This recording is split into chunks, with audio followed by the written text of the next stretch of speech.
Bienvenue sur la chaîne Nos Histoires. Imra était un jeune homme dont la beauté attirait tous les regards. Grand, élancé, un sourire charmeur et des mots doux toujours prêts à être servis comme du miel.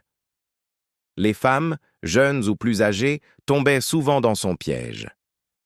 Mais derrière ce visage angélique se cachait un cœur égoïste. Imra aimait séduire, conquérir et disparaître. Pour lui, les femmes n'étaient que des jeux passagers. Une femme, disait-il, c'est comme une fleur. On la respire, on profite de son parfum, puis on la laisse faner ailleurs.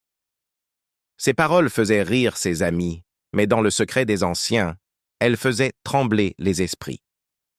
Car jouer avec le cœur, c'est jouer avec ce qu'il y a de plus sacré. Josiane était tout l'opposé. Une jeune femme douce, respectueuse, issue d'une famille modeste. Elle croyait en la bonté, en l'amour sincère, en la fidélité. Quand Imra la rencontra, il joua son rôle de séducteur avec brio. Les cadeaux, les mots doux, les promesses. Et Josiane, avec son cœur pur, tomba amoureuse. « Imra, je ne veux pas être un simple jeu. Si tu m'approches, approche-moi avec sincérité. » « Josiane, tu es différente. Tu seras la femme de ma vie. » Ces paroles suffirent. L'innocente Josiane s'abandonna dans ses bras. Quelques mois passèrent. Josiane, le ventre déjà arrondi, annonça la nouvelle à Imra. « Imra, je porte ton enfant.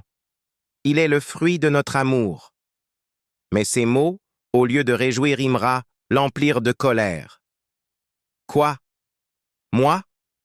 Un enfant? Non, Josiane, je ne suis pas prêt à gâcher ma vie. Ce n'est pas mon problème. » Josiane, en larmes, le supplia. « Mais tu avais promis, tu avais dit que je serais la femme de ta vie. » Des promesses? Ce ne sont que des mots pour naïves comme toi. Débarrasse-toi de ce fardeau et oublie-moi. Le choc fut brutal. Josiane, humiliée, rejetée, se retrouva seule.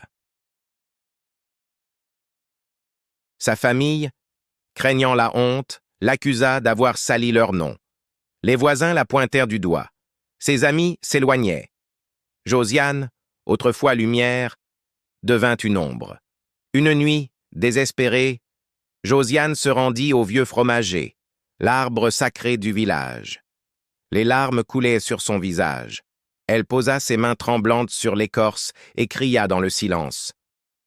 « Ancêtre, vous qui voyez ce que les hommes cachent, rendez-moi justice, que celui qui a brisé ma vie goûte à la douleur qu'il m'a infligée. » Le vent se leva.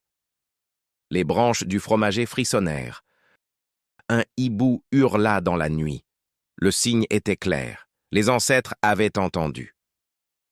Imra, insouciant, continuait sa vie de séducteur. Une nouvelle conquête chaque semaine, un rire arrogant dans chaque coin du village. Mais un soir, alors qu'il revenait d'une fête, il sentit une douleur fulgurante dans son ventre. Jour après jour, la douleur s'aggrava. Sa peau devint terne, ses yeux cernés, et bientôt, son ventre commença à gonfler. Au début, il se moquait.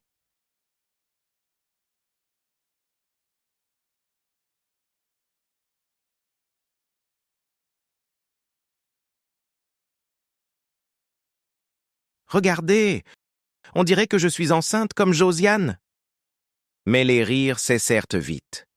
Le gonflement devint monstrueux. Les guérisseurs étaient impuissants. Aucun remède ne marchait. La nuit, Imra entendait des voix. « Tu as rejeté la vie, alors tu porteras la vie que tu as refusée. » Il se réveillait en sueur, hurlant, suppliant les esprits d'arrêter. Mais le châtiment continuait. Tout le village finit par savoir. Le séducteur, autrefois si fier, n'était plus qu'une caricature de lui-même. Les femmes qui l'avaient trompé le regardaient avec mépris. Les hommes riaient de sa souffrance. Un jour, au bord de la folie, Imra se traîna jusqu'au fromager. Il tomba à genoux, là où Josiane avait pleuré. « Ancêtre, pitié, libérez-moi. Je reconnais mes fautes. Je n'ai fait que blesser. J'ai humilié, menti, trahi. Pardonnez-moi. » Mais les branches du fromager restèrent immobiles. Le silence fut la seule réponse. Imra finit ses jours dans la honte et la douleur. Son corps se vida peu à peu, et il mourut jeune, seul, oublié. Josiane, malgré sa souffrance, réussit à élever son enfant. Avec courage et dignité, elle se reconstruisit. Le peuple, voyant sa force, finit par l'honorer. Son fils grandit et devint un homme respecté, symbole de résilience. Et la légende de Imra resta gravée dans les mémoires. Celui qui joue avec les cœurs récolte la malédiction des ancêtres. L'histoire d'Imra et de Josiane n'est pas seulement un drame, c'est une leçon éternelle. L'amour n'est pas un jeu et la vie donnée est sacrée. Celui qui méprise les sentiments d'autrui finit toujours par affronter le poids de ses propres fautes. Si vous avez aimé cette histoire, n'existez de abonner et de donner vos différents avis.